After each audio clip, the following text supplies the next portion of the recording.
Right, what day is it today? Oh, it's 1st of September. I've finished most of my jobs on this truck, but one of the last ones which was remaining was to find out why there's an oil leak. Now, the owner, Mark and John, they took the sump off and resealed the sump. But is it that? Because it's still got a drip. Anyway, so what I've done is I've put the smoke machine on and I've blanked off the hose coming from the top of the breather, and I've also blanked off the turbo hose. Now, you know, like where the turbo comes out to the intercooler. The reason for that was there's smoke coming out of it, but that could be because the crankcases are full of smoke and it's getting through the valves, through the piston rings, through the valves and out. It happens like that. But take a look and see what I found.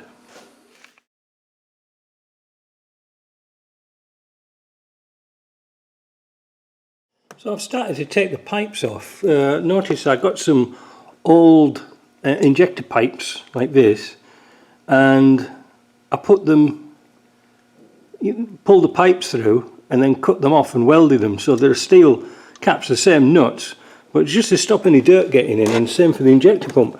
But whilst I was working on this injector pump, look how preciously close this is to this pump. The hell is this off? So I'm going to take this pipe off and try and get it. The injector pump's obviously been rebuilt at some time. I've just noticed these hoses here, these oil cooler hoses, they're more like hydraulic hoses. They're really, really stiff. They should be a little bit floppy. Yeah, this one's got the bracket on, so that's not too bad. But I've seen some of these hoses actually aid cracking of the oil cooler inside here. They vibrate too much, especially with plastic tanks. Something to observe, but I don't want to get dug into that too much. So let's get these pipes off, let's get this pump off. At least you can see here how easy it is to get to this these fixings. I always thought they were further back. Could be wrong. Let's get it off. Well, that was a pig of a job getting that pump off. If you look down here where the bolts are, you can't quite get to this bolt with a socket. You can this one just, but it was so tight, it's like it's cross-threaded. I've got to check that. I don't know what that's off. I've never seen one like that before. Here is a Delphi pump. You can see now, if you look down this way, you can see you've got good access to the bolts there, but not on this one. And you can see, looking at the top, they're completely different. They're not even the same as the shitty old Land Rover one. I don't know what the output is, and it might work, I don't know. Almost looks like it's off an old Massey Ferguson. Yeah, the stroke looks the same. I'm going to fit this one just for ease, and it's got a filter in the top. I've cleaned these out. This is a used one, a good used one.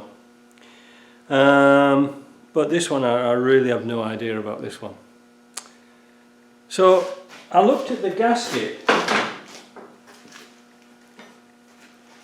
and I couldn't really see much wrong with the gasket. So I'm just wondering whether they hadn't tightened it down enough. I don't know.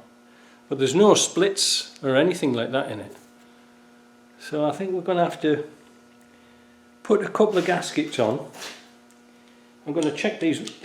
Look, can't even get the bloody bolt out. So I'm going to check this, make sure it's going to fit alright. The threads I'm in, I'm going to check the threads. And we'll put that Delphi one on and see what happens. Well, that seemed to have sorted it out. It shows there's a 40,000th of a inch leak somewhere, but there's nothing around here at all now. That's all gone. Now, sort of before I'm messing up putting the pipes and everything back in again, I want to make sure that that pump is working. But where's this leaking from? It's not from the engine.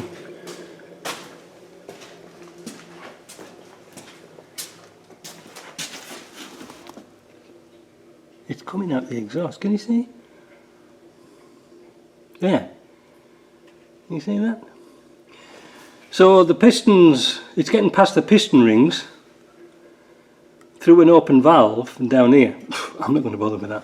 You'll never. And I can't plug it off. I haven't got a plug to go on that taper. Somebody's cut that tailpipe off, that one there, and didn't make it long enough. Oh well, never mind. So I thought I'd crank the engine over just to see if there's any fuel coming out that pump, but the steering lock is locked on and I can't get it off. That is solid. Shit. What a piece of crap.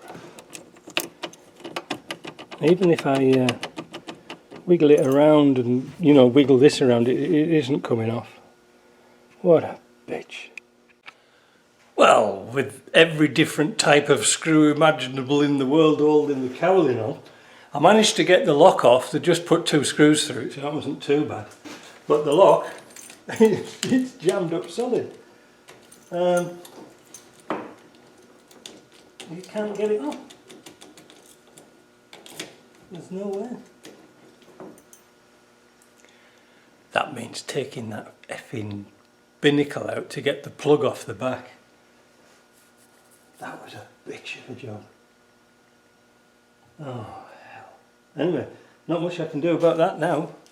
Well, I think we've found the source of our oil leak. So, 1 step forward, 2 steps back, eh? Land Rovers, eh? Job for life.